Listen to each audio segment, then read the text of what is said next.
Hello everyone, my name is Amor De Libasic, and today we're going to explore a property investment strategy called rentvesting.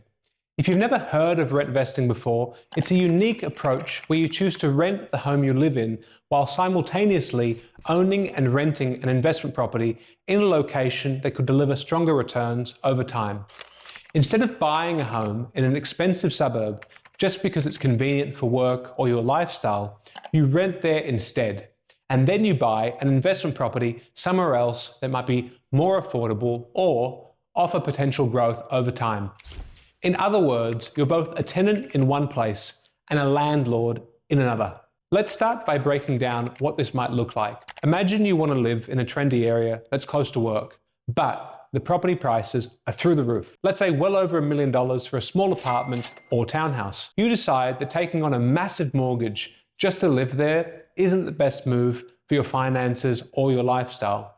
Instead, you rent out an apartment in that suburb, paying a rental rate. You then turn around and find an investment property in a more suitable suburb, potentially a little bit further out or in a different region altogether that you think offers potential returns. That property then becomes your investment, a tenant moves in, pays you rent, and ideally, that rental income helps cover a significant portion of your repayments and other expenses. Meanwhile, you're enjoying the lifestyle you want in the suburb you prefer without the stress of a massive personal mortgage.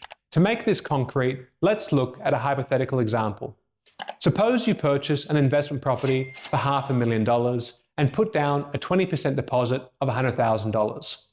This leaves you with a $400,000 loan. If your interest rate is about 5% per annum, your monthly interest payments come out to $1,667. If you can rent that property for about $450 a week, that's $1,950 per month in rental income. Now you also have to consider additional costs such as property insurance, council rates, maintenance, and property management fees. For simplicity, let's just call all of these $300 a month. When we do the math, the rental income is $1,950 minus $1,667 in interest and $300 in expenses. That leaves you out of pocket by $17 a month before any tax considerations. So why would people go for rentvesting, especially as, in the scenario below, we ended up with a monthly loss? One of the big reasons is a range of tax advantages, particularly in places like Australia. First, there's negative gearing. This means that your investment property expenses exceed your rental income. The loss can be used to offset your taxable income from other sources and get you a tax deduction and potentially rebate. In plain English, you lose a little bit of money on the property, but you get some back in the form of tax. Another consideration is depreciation.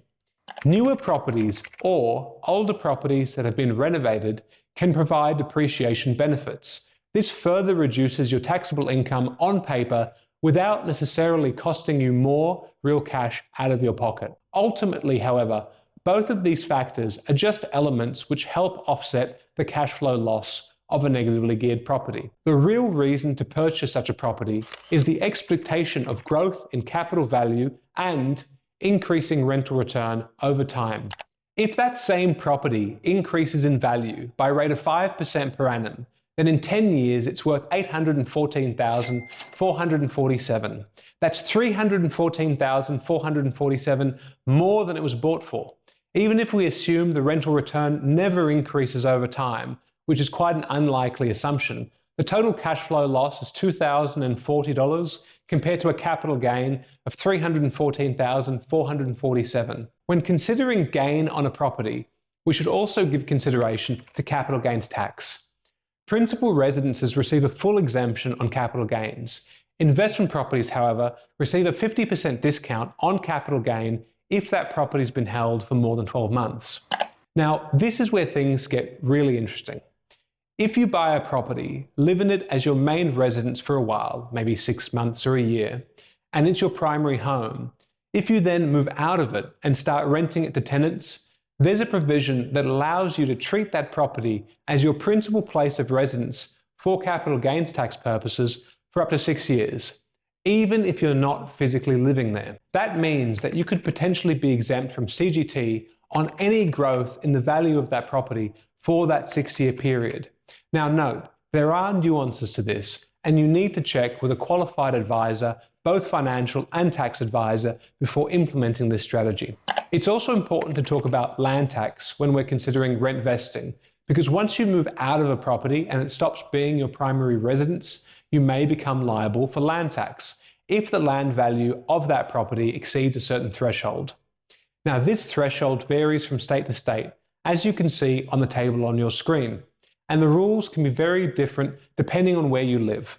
If you own multiple properties, your land values might be aggregated, which can bump you up into a higher bracket and lead to a larger land tax bill. This is an expense that some new investors forget to factor in, but it's crucial to understand how much land tax could impact your overall returns.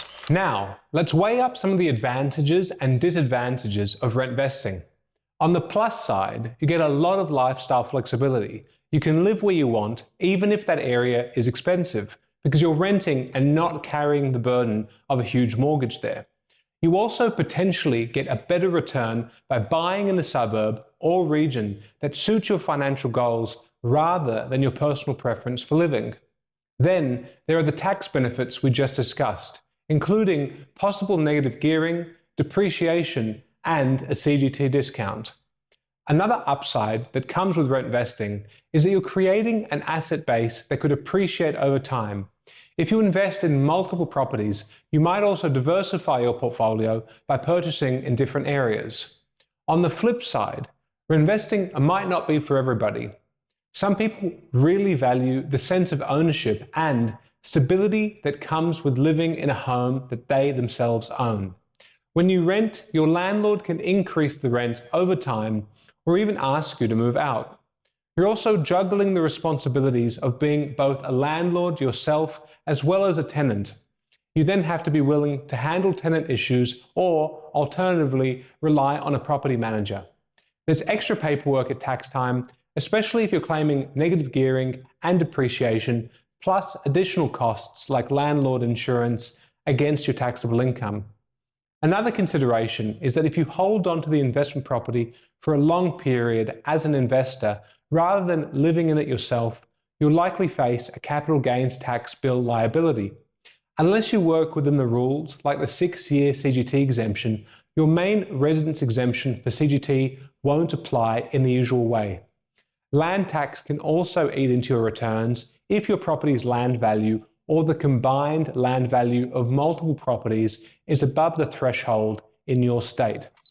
So, is rent vesting right for you?